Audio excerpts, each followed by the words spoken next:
So what I'm going to do is show you sort of a framework to think about it, because the notion of personalized and adaptive learning is that it's not so much about a destination or a goal in itself. Adaptive learning cannot be the goal.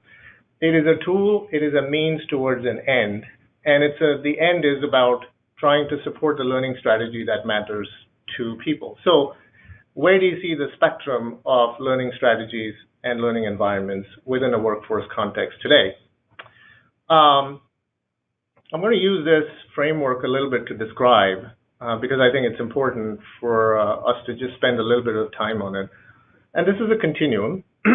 So it's on one side is sort of what you would consider an extreme legacy environment. On the other side, you would see how to be able to do the kind of things that we talked about in terms of the challenges with learning strategy and what people are really looking for. What would learning strategies have to really entail and incorporate? With any strategy, there's always three elements associated with it. There's sort of the mindset of the organization, there's the process, and then there's the tech that actually supports both the mindset as well as the process. So if you look at legacy environments tend to look at training as table stakes, once and done. The way to measure success is through usage and smile sheets and satisfaction.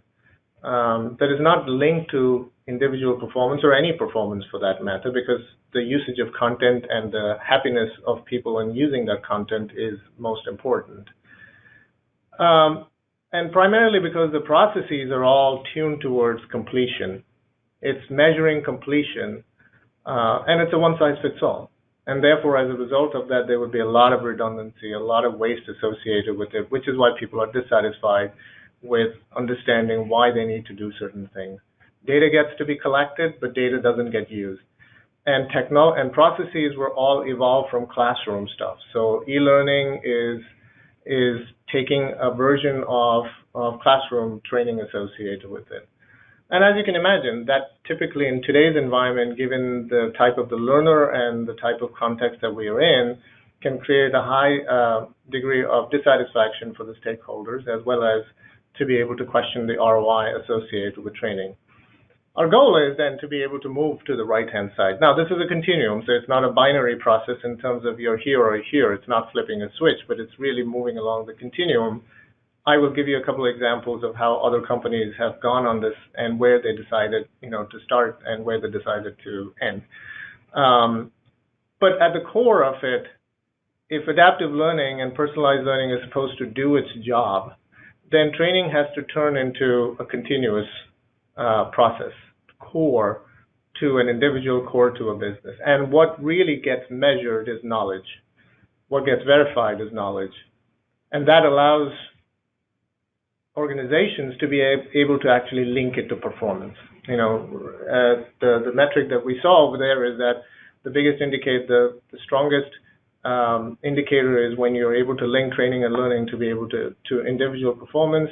That's really the mindset of where an organization has to be. To be able to do that, processes have to change. The focus has to not be on completion, the focus has to be on competency. That's the end goal.